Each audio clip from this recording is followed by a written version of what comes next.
ทปธรรมะวันนี้ถือว่าเป็นวันพระสวดมนต์ก่อนหน้านี้แล้วจบไป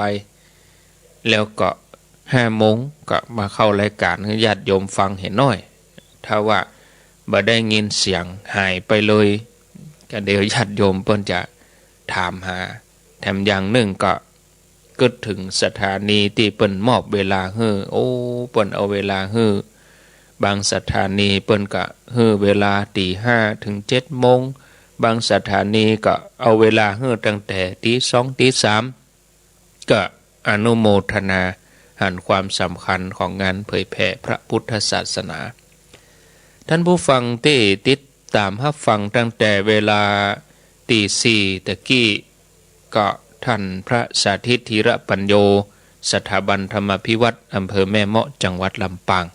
เป็นประจำทุกวันอังคารส่วนวันพุธอย่างวันพุธนี่ก็ญาติโยมที่ลูกเจ้าอาตมาภาพก็จะเข้ารายการเห็นน้อยตี3 ครึ่งก็จะเป็นท่านพระครูสังฆลักษณ์ธนอัตรัตนศิริวัดหริการามอำเภอเมืองจังหวัดลำพูนเวลาตี3 ครึ่งจนถึงเวลาตี 5แล้ววันพุธตี 5อาตมาภาพก็ยังจะมาปะศรัทธาญาติโยมตามปกติเหมือนเดิมญาติโยมท่านผู้ฟังทั้งหลายที่เฮาทั้งหลายทำบุญกันถึงวันนี้ก็สิ่งสำคัญที่สุดนั่นก็คืออยู่ที่ใจอยู่ที่เจตนาบ่ว่าจะเป็นบุญบ่ว่าจะเป็นบาปเนี่ยมันอยู่ที่เจตนาอยู่ที่จิตฉะนั้นเฮาก็จะต้องพยายามรักษาจิตของเฮาให้ดีถ้ารักษาจิตได้เฮาก็รักษาความคิดได้เฮาก็จะคิดจะทำแต่สิ่งที่ดีๆตลอดร่างกายก็จะเป็นบุญตลอดร่างกายที่เป็นบุญก็จะมีรัศมีแห่งบุญแผ่ออกมาคนที่มีใจดีจิตใจดีงอกงามก็เหมือนอากาศเนี่ยญาติโยมมันเย็นแม่เจ้าเนี่ยมันจุ่มมันเย็นมันบ่ร้อนเวลาคนที่มีจิตใจกระวนกระวายขุ่นมัวนี่มันร้อนก็เหมือนอากาศร้อนมันบ่ม่วนเขาก็ต้องเสาะพัดลมเสาะอันอย่างมาบำบัดความร้อน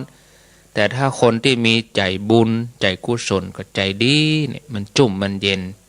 นะญาติโยมท่านทั้งหลายคนที่มี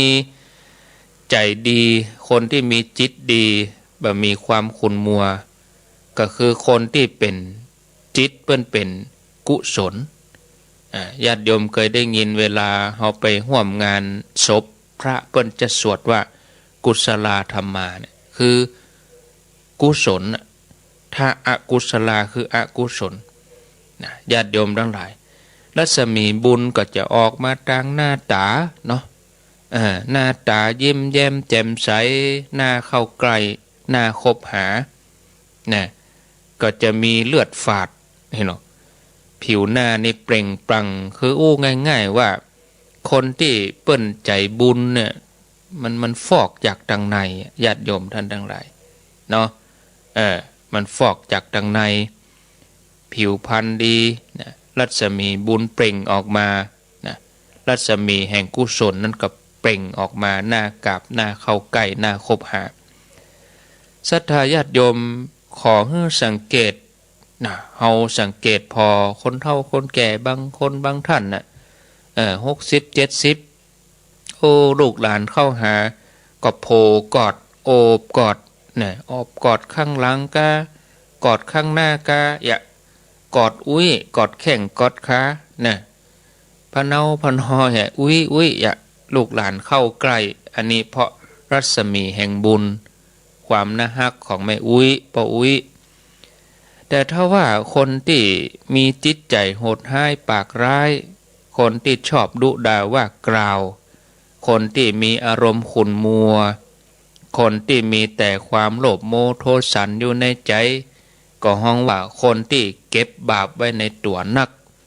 รัศมีแห่งบาปกลิ่นก็เหมือนกลิ่นนะญาติโยมระหว่างกลิ่นดอกไม้กับกลิ่นขยะญาติโยมอยากจะดมกลิ่นอย่างนะคนที่มีบุญคนที่จิตใจดีก็หอมเหมือนดอกไม้กลิ่นศีลนี่หอมทวนลม คนที่มีจิตใจโหดร้ายนะคนที่จิตใจขุ่นมัวศรัทธาญาติโยมโลภโมโทสันนี่ก็เหมือนขยะมันเหม็นเนาะอยู่ที่ไหนก็เหม็นบางทีเขาไปกำมันก็เหม็นติดมือนะเขามาคิดดูอันที่มันเหม็นนี่เขาบ่ชอบรัศมีบาปก็ออกมาทางร่างกายก็บ่มีไผอยากจะไปคบหามาแล้วหันแล้วก็บ่อยากเข้าใกล้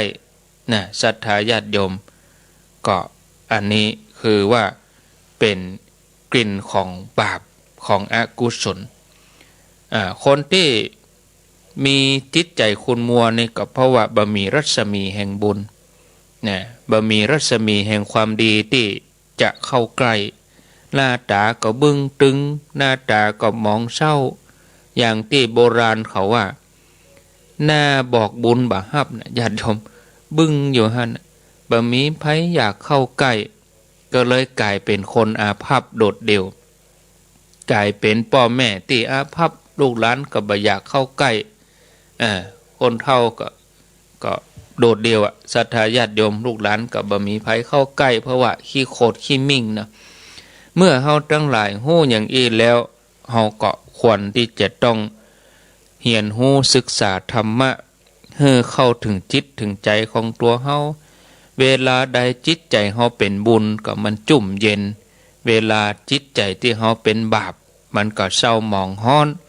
จิตใจที่เป็นบุญนี่ได้ประโยชน์หลายอย่างจิตใจที่เป็นบาปนี่ก็มีโทษอย่างใหญ่หลวงเนาะก็เรื่องนี้เป็นเรื่องที่สำคัญญาติโยมทั้งหลายจะได้วันพวกจะเอามาอู้ให้ฟังนะวันพวกมาอู้ให้ฟังนะเรื่องจิตใจของเฮาเพราะว่าบุญบาปนั่นบ่ได้อยู่ที่ร่างกายนะบ่ได้อยู่ที่เท้าที่มือนะบ่ได้เริ่มต้นที่เท้าที่มือบุญบาปนี่เริ่มต้นที่จิตใจจิตใจเป็นตัวนำนะตัวจิตใจนี่เป็นตัวจักนำเป็นตัวนำปานะจะนำปาไปทางบุญก็ได้นำปาไปทางบาปก็ได้อย่างที่ว่ามาแล้วนะวันพรุ่งนี้จะได้นำเรื่องราวมาขยายความญาติโยมทั้งหลายได้ฟัง5:18 นาทีเนาะพอดีมีรายชื่อญาติโยมนี่น้อยต้องขออภัยเปิ้นฝากมาก็แต่ว่านี่ได้ไปสั่งเก้าอี้แล้วเนอะญาติโยมนะสั่งเก้าอี้ที่เขาจะตานกันในวันที่14กุมภาเรียบร้อยละทางร้านเปิ้นก็บริการดีเนาะตึงเจ้าของร้านตึงลูกบ่าวเปิ้นปาไปที่โกดังไปที่เก็บร้านเปิ้นดีก็เปิ้นก็จะไปส่งให้ถึงที่แล้วก็ว่าต่อแต่นั้นเปิ้นก็จะเพ้นชื่อให้ตัวเนี่ยอาตมาก็ว่าสบายใจเฮาต้องไปเสาะร้านจะมาเพ้นชื่ออย่างแล้วเปิ้นจะไปส่งก็ประมาณวันที่10กุมภานี่เปิ้นจะเอาไปส่งให้ละกระโต๊ะนี่แถม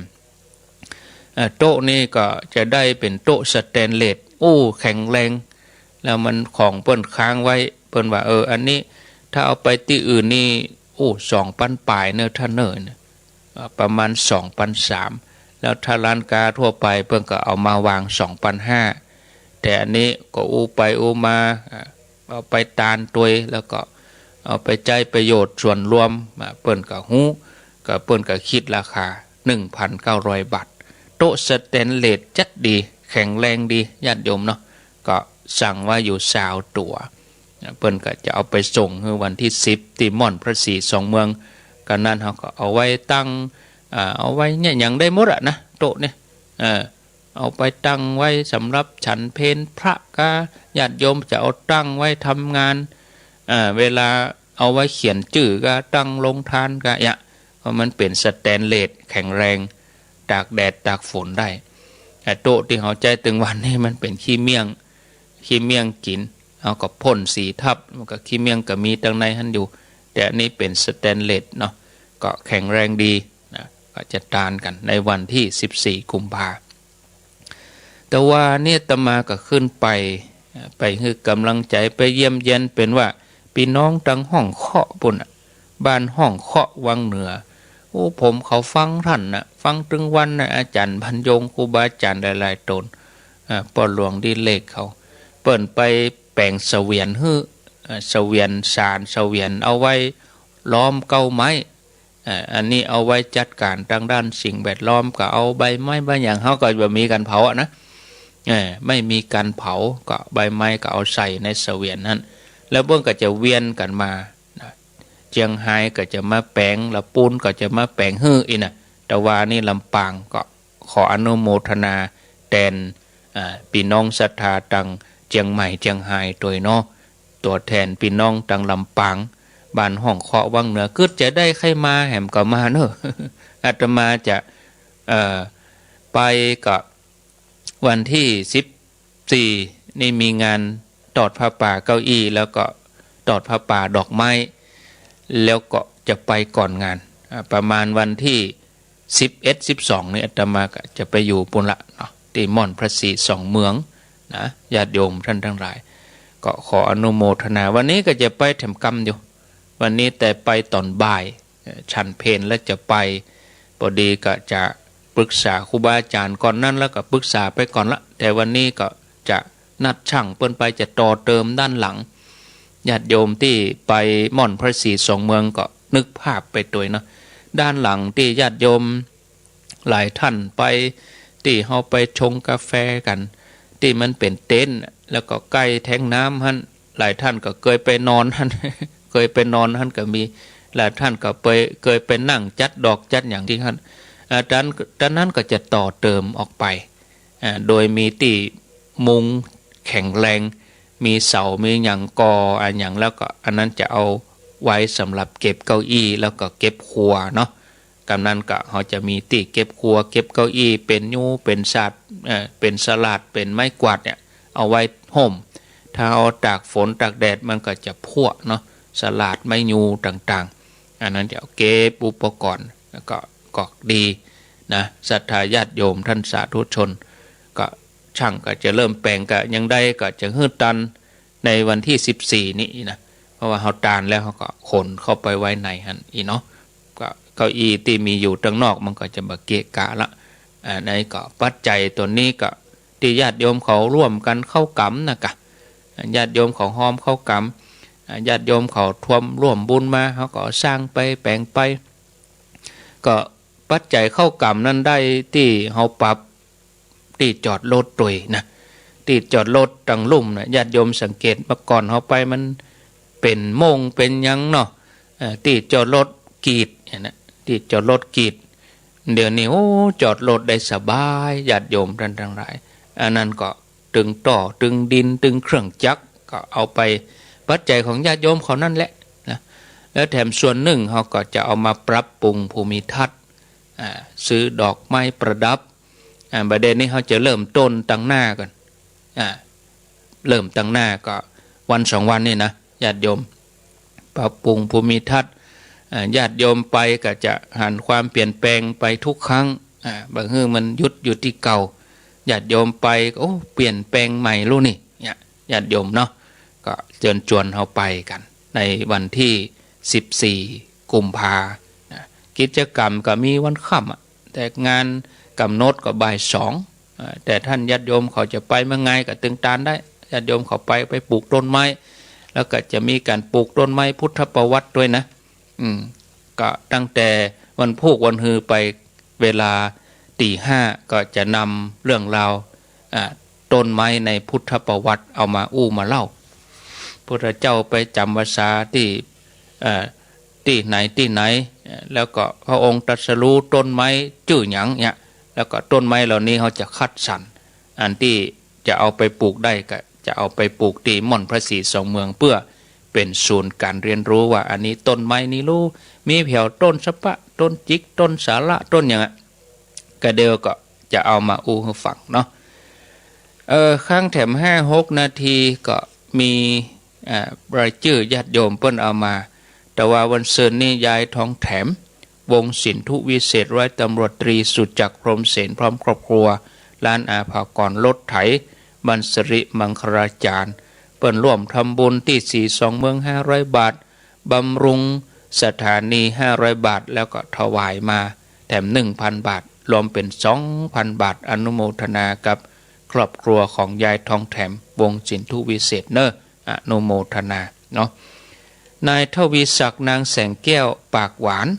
อันนี้แต่ว่าเปิ้นไปเป็นอาสาสิ่งแวดล้อมเปิ้นไปสารเสวียนเปิ้นอยู่บ้านห้องเคาะวังเหนือดานไว้ไปหน้าอนุโมทนาโดยเนาะมี